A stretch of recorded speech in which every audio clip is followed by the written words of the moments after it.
ప్రజల క్షేమం కోరే ఏకైక నాయకుడు ముఖ్యమంత్రి చంద్రబాబు నాయుడని పామరు ఎమ్మెల్యే వర్గ కుమార్ రాజా అన్నారు. కృష్ణా జిల్లా యలకురులో ప్రగతి పథంలో పామరు కార్యక్రమాన్ని ఎమ్మెల్యే వర్ల కుమార్ రాజా నిర్వహించారు. ఈ సందర్భంగా రైతులకు పట్టాదారు పాసు పుస్తకాలను ఎమ్మెల్యే అందించారు. ఈ సందర్భంగా ఆయన మాట్లాడుతూ గత ప్రభుత్వంలో మాజీ ముఖ్యమంత్రి పాస్బుక్లపై ఫోటోలు వేసుకొని పైశాచిక ఆనందం పొందేవారని ఎద్దేవా చేశారు.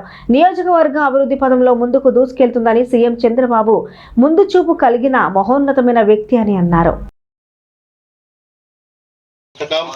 మీ హక్కు అనే ఒక మంచి కార్యక్రమం, దాంట్లో భాగంగా గతంలో అన్ని తప్పుడు తడకలే, రీసర్వే అని చెప్పి, రెవెన్యూ సర్వే అని చెప్పి ఏ రకంగా ఎవరి పొలాలు ఎటు కలిపారు, ఎవరి హక్కులు ఎటుపట్టి మార్చేశారు, ఇవన్నీ మనం గమనించాం. వాటన్నింటినీ కూడా సరిచేస్తూ రాజకీయ ముఖ చిత్రాలు, సినీ నటులు లేకపోతే నాటకాలు ఆడే వాళ్ళ యొక్క ముఖ చిత్రాలు అన్నీ కూడా తీసేసి ప్రభుత్వ రాజముద్ర, ప్రభుత్వ హక్కు, చట్టం, ఆ చట్టం ఎవరికి చుట్టం కాదు, చట్టానికి ఎవరైనా అతీతులే, అందరూ కూడా చట్టానికి అనుకూలంగా పనిచేయాలా, తద్వారానే ప్రజాభిమానం పొందుతామని ముఖ్యమంత్రి చంద్రబాబు గారు తీసుకున్న అద్భుతమైన నిర్ణయం.